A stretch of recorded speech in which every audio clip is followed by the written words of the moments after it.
It was about who else had helped turn fear into murder, and whether the full truth would ever come out. Because as detectives prepared to expand the investigation, a call came in that stopped everything. A body had been found, not far from where the car was abandoned, and it bore signs of a struggle.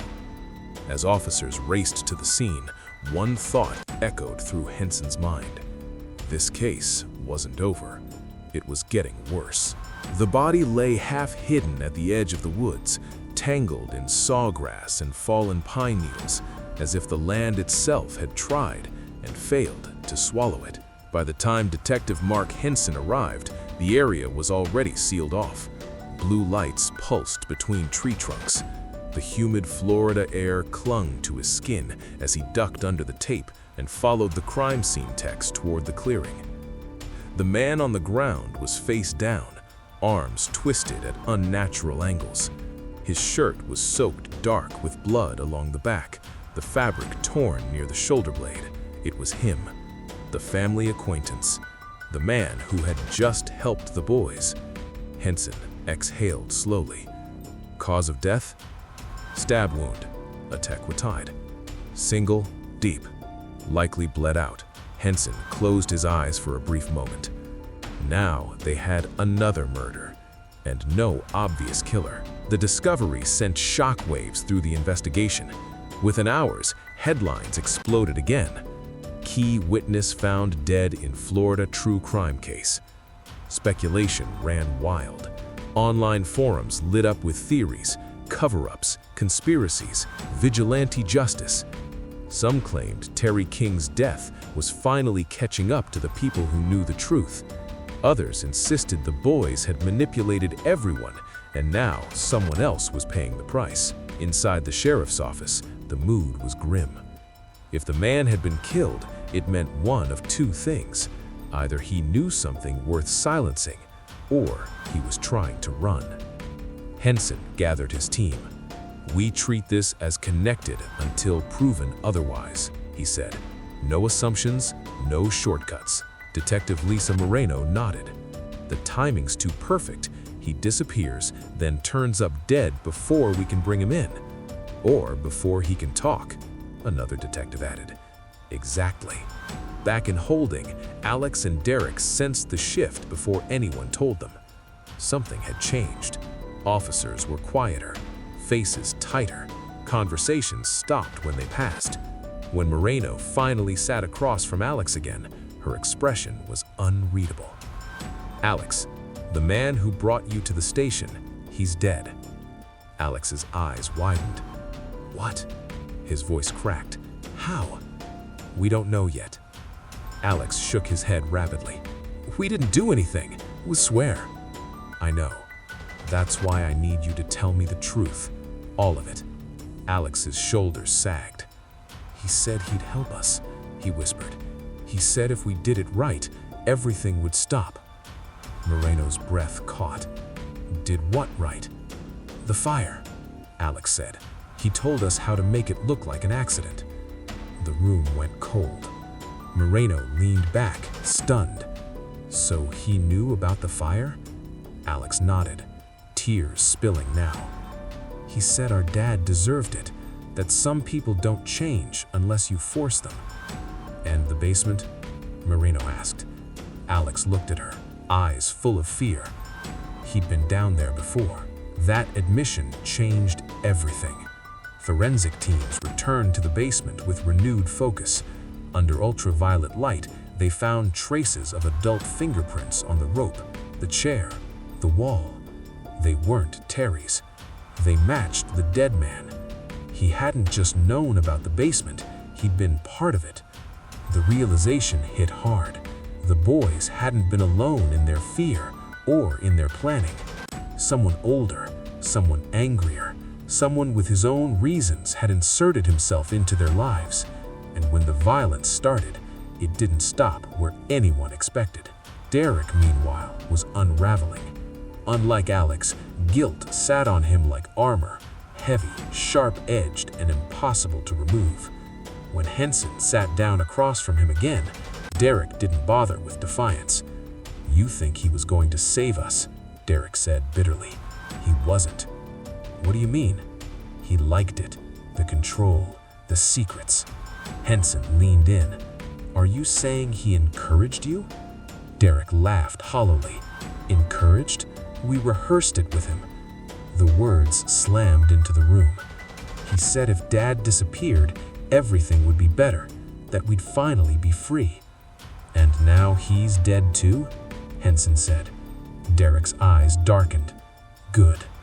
The silence that followed was deafening. The autopsy results added another layer of horror.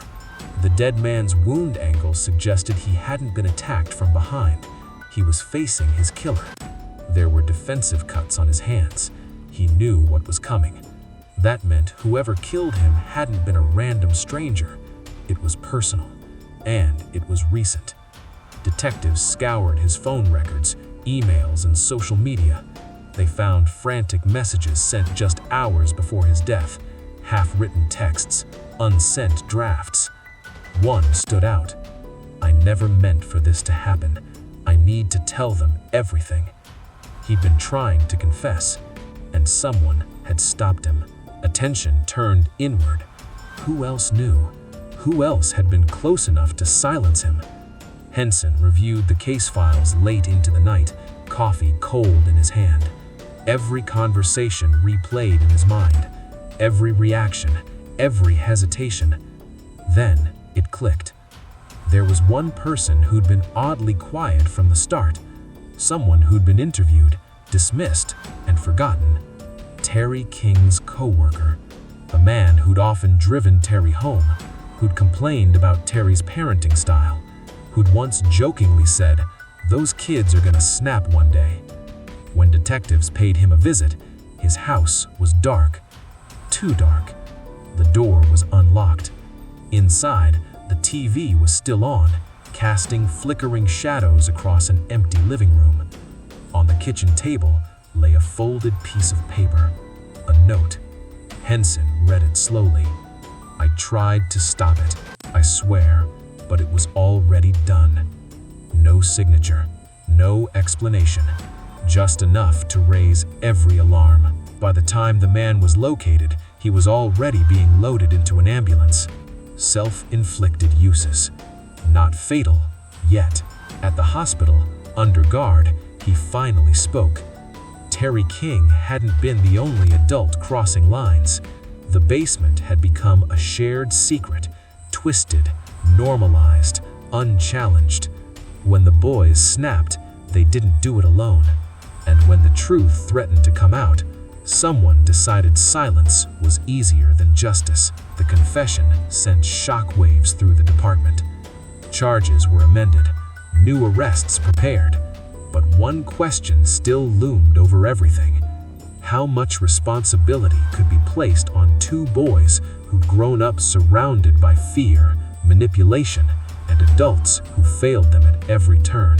As the case barreled towards court, the community divided beyond repair. Some demanded life sentences, others demanded accountability for every adult who'd looked away. Outside the courthouse, protesters held signs, "Protect the children, justice for Terry." Inside, Alex and Derek sat side by side, no longer defiant, no longer angry, just broken. As the judge prepared to speak, Derek leaned toward his brother and whispered something no one else could hear. Alex nodded, and for the first time since the fire, they both cried. Because no matter what the verdict would be, one truth was inescapable. Their father was dead, their childhood was gone, and the damage would echo far beyond that burned-down house. But the final shock, the one no one saw coming, was still waiting. Because 3 months later, just when the case seemed closed, another file landed on Detective Henson's desk. Another fire, another body, and the same signature. The second fire burned faster than the first. It tore through a narrow duplex 40 miles south of Cantonment, just after midnight, bright enough to turn the clouds orange. By the time the engines arrived, the roof had already collapsed, and the neighbors were screaming the same word into their phones. Fire, fire, fire. Inside, firefighters found a body near the back door, curled as if trying to crawl out at the last second. Smoke inhalation, severe burns, textbook fire death, until the coroner rolled the body over.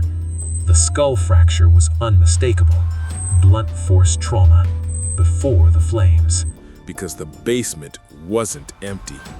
It was staged, meticulously. And whatever had been hidden down there suggested this case was far more twisted than anyone had imagined. The smell hit first. Not smoke, something older, heavier. Damp concrete mixed with rust and mold, the kind of air that hadn't been disturbed in a long time. Detective Mark Henson paused at the top of the basement stairs, his flashlight cutting a thin, trembling line through the darkness below. The steps creaked as he descended, each one sounding louder than it should in the silence. The basement was small, low ceiling, bare concrete walls. A single bulb hung from a wire, switched off. When Henson clicked it on, the light flickered, then steadied. What it revealed made his chest tighten. The room looked prepared. A folding chair sat in the center, its legs bolted into the floor. Thick rope lay coiled neatly on a nearby shelf. On the wall behind the chair were deep gouges, scratches carved into concrete as if someone had clawed at it again and again. This wasn't storage. This was confinement. Henson slowly turned, taking it all in. There were no signs of fire damage down here, no soot, no heat. Whatever happened in this basement had been intentionally protected from the flames above. Then he saw the calendar. It was pinned to a corkboard on the far wall, dates circled in red marker. Next to several of them were short phrases written in a cramped, angry hand. Discipline, lesson day, no mistakes. Henson felt a chill run through him. Upstairs, Terry King had died violently. Down here, something else had been happening, something that never should have. And suddenly, the boy's behavior made a horrifying kind of sense. Back at the sheriff's office, Alex and Derek sat in separate holding rooms, unaware of what had just been discovered beneath their home. Or maybe very aware. Detective Lisa Moreno studied Alex through the two-way glass. He looked smaller now than he had earlier, shoulders slumped, eyes rimmed red. Not crying, just empty. She stepped inside and sat across from him, keeping her voice calm. Alex, we found something in your house, in the basement. At the word basement, his hands clenched. You want to tell me about that room? Silence. Moreno leaned forward. Was your father using it to punish you? Alex swallowed hard. His lips trembled. He said it was for our own good. Moreno's heart sank. For discipline? She asked. A nod, barely visible. How often? Alex hesitated, then whispered. Whenever he thought we lied, or disobeyed, or looked at him wrong. Moreno kept her face neutral, but inside, anger flared. Did he ever hurt you down there? Another pause. Then Alex shook his head slowly. Not at first. The words hung between them. What changed? Moreno asked. Alex's eyes filled, finally, with tears. He said we were getting older, that we needed stronger lessons. Across the hall, Derek's interview was unraveling fast. Unlike his younger brother, Derek wasn't breaking quietly. He was pacing the room, fists clenched, voice rising with every sentence. They think he was some kind of saint. He wasn't. He was a monster. Detective Henson sat opposite him, letting the anger spill out. You want to tell me what happened that night? Henson asked. Derek laughed, a sharp, bitter sound. You already know. I know he was killed. I know the house was set on fire, and I know you and your brother were there. Derek stopped pacing. He was going to lock us down there again, forever. What do you mean? Derek's eyes flicked up wild. He said he'd make sure no one ever found us. The room went still. Henson felt the weight of the words settle over him like concrete. Did he threaten to kill you? Derek shook his head. Worse, he said he'd make sure no one ever found us. Piece by piece, the story began to form. The night of the murder, Terry King had confronted his sons about plans to run away. Voices were raised, tempers flared. According to the boys, Terry had dragged the baseball bat from the closet, not to strike them, but to intimidate. But something snapped. Derek claimed Terry swung first. Alex claimed it was an accident. The truth lay somewhere in the chaos of fear, rage, and years of simmering resentment. What was clear was this: once the first blow landed, there was no stopping it. Terry fell. The bat came down again, and again, and again. When it was over, the boys stood over their father's body, stunned by what they'd done. That's when panic took over. They poured gasoline, they lit the match, they ran. But as detectives listened, one detail refused to settle. The fire hadn't been started in a rush. It had been deliberate, carefully placed, almost practiced. "Who helped you?" Henson asked quietly. Derek's jaw tightened. "No one," he said, but his eyes betrayed him. The name surfaced later that night.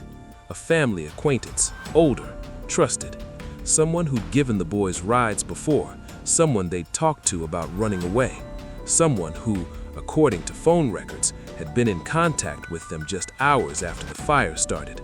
When detectives brought him in for questioning, he didn't look like a mastermind. He looked terrified, sweaty palms, shaking legs, a man who knew the ground beneath him was cracking. "I didn't kill anyone," he insisted. "They just showed up, said they were scared, said their dad was dead." "You didn't call the police," Moreno pointed out. "They begged me not to," he said. "They're kids." "You hid them," Henson replied, "for almost 12 hours. The man broke down. "I didn't know what to do," he sobbed. "I thought maybe it was an accident." But evidence told a different story. Gasoline residue on his car mat, burn marks on his jacket. He hadn't just helped them after the fact. He'd been there, at least long enough to know exactly what happened. As the case tightened, pressure mounted from all sides. Media vans crowded the street outside the sheriff's office. Headlines screamed contradictions. Abused sons or cold-blooded killers? Public opinion fractured overnight. Some saw two traumatized children who'd finally fought back. Others saw something far darker. Inside the department, tension was just as high. Charging minors with murder, especially in a case this complex, was a legal and moral minefield. But Terry King was dead, and justice demanded answers. Late one evening, while reviewing evidence, Henson noticed something that hadn't stood out before. A second set of footprints in the basement dust. Larger, adult-sized. They didn't belong to Terry. They didn't belong to the boys. Someone else had been down there recently. Very recently. Henson felt a surge of unease. If the boys are telling the truth, then someone else knew exactly what that basement was used for and might have encouraged what happened next. The next morning, before warrants could be issued, that person vanished. No answer at his home, no response to calls. His car was found abandoned near a wooded area outside town. Inside were remnants of gasoline cans and a blood-stained rag. Suddenly, the case wasn't just about what had happened in that house. The blow had been precise. In the weapon, left just outside the back door, half melted but recognizable, was an aluminum baseball bat. The same signature. The victim's name was Caleb Morse, age 46, former volunteer youth mentor, a man with no criminal record, a man who, on paper, had nothing to do with the King case. But paper lies. When Henson ordered a full background check, the connections emerged one by one. like bones surfacing through shallow soil. Caleb Morse had known Terry King. Not well, not openly, but well enough. They'd attended the same church years earlier, volunteered at the same youth events, drifted apart, at least publicly.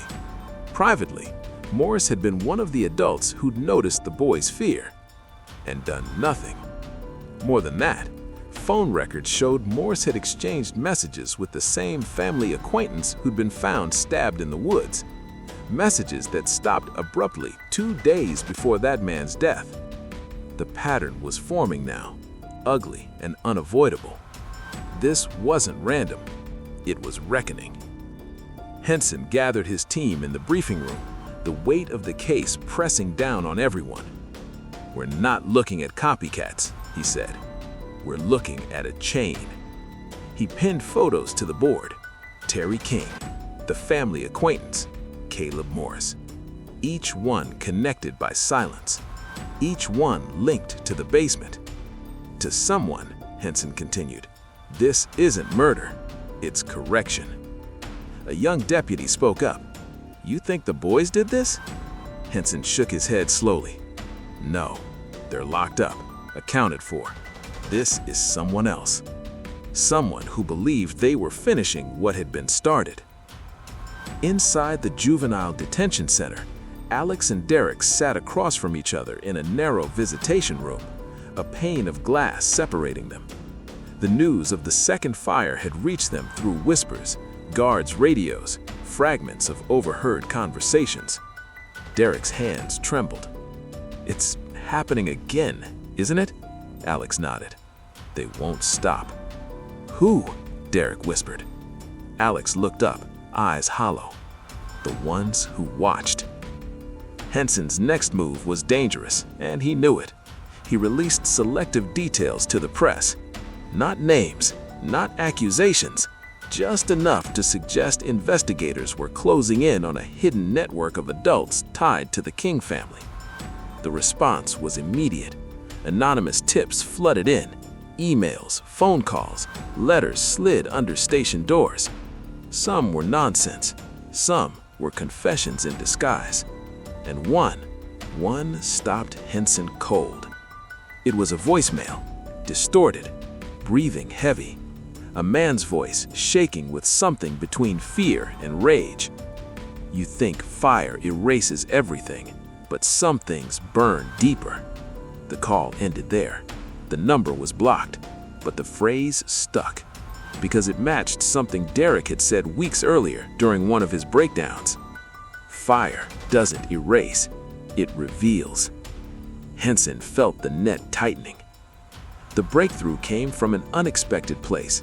A retired social worker named Eleanor Finch walked into the station late one afternoon, clutching a battered folder. "I should have come sooner. I didn't think anyone would listen." Inside the folder were notes, old case logs, handwritten observations, names circled and underlined. Terry King's sons were there. So were other children. And so were the adults who'd been assigned to support them. A loose, informal group. No official title, no oversight. Just people who believed they knew better. "They called themselves protectors," Finch said quietly. "But they protected the system, not the kids." Henson flipped through the pages, heart pounding. Several names were already dead. Others were very much alive. And one name, highlighted in red, made his breath catch. Samuel Reed, a former volunteer coordinator, respected, untouchable, still active. They found Samuel Reed at a lake house near the state line. By the time officers surrounded the property, smoke was already drifting from the chimney. Henson pushed inside with his weapon drawn. The house smelled of gasoline.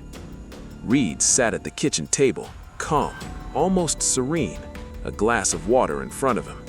A duffel bag lay open at his feet. Inside were newspapers, photos, and neatly labeled folders. Evidence. Confessions. Reed looked up and smiled. "Took you long enough." "Where's the fire?" Henson demanded. Reed gestured towards the fireplace. Unlit. I'm not finished yet. Henson cuffed him without another word. As Reed was led away, he leaned close and whispered, "They called it discipline. I call it inheritance." Reed talked, not out of guilt, out of pride. He described a philosophy passed quietly among certain adults, how pain was framed as growth, control as care, how the basement was never just Terry's idea. It was a system, one we all benefited from. "And the murders?" Henson asked. Reed's face faded. "Corrections. The system broke its own rules." "You killed Caleb Morse?" Reed shook his head slowly. "No." He panicked, ran, hurt himself trying to clean up his mess. "And the family acquaintance?" Reed hesitated, then nodded. "He was going to confess," Reed said flatly. "That would have ruined everything." Henson felt bile rise in his throat. The trial that followed shattered the town. Reed was charged with conspiracy, accessory to murder, obstruction, and abuse. Evidence poured out, recordings, journals, testimonies from now adult survivors who'd stayed silent for decades. The courtroom was packed every day. Alex and Derek testified from behind a screen. Their voices were small, but unflinching. When the verdict was read, Reed didn't react. Life without parole. No appeal. No legacy. Just a name erased by the very fire he thought he controlled. Years later, the King House lot remained empty. Grass reclaimed the ash-stained soil. No one built there again. Detective Henson drove past it one last time before retiring, stopping at the curb. He thought of Terry King, not as a monster, not as a martyr, but a man who'd been shaped and failed by a system that rewarded silence. He thought of Alex and Derek, now grown, living under new names in different states, carrying scars no sentence could erase. And he thought of the truth that almost stayed buried. Fire doesn't erase, it reveals. And sometimes, the most dangerous crimes aren't committed in the dark, but in plain sight, protected by people who swear they're doing the right thing. So, if this story got under your skin, if it made you question what people hide behind closed doors, stay close. Because the next one, it's even darker, and it's already burning.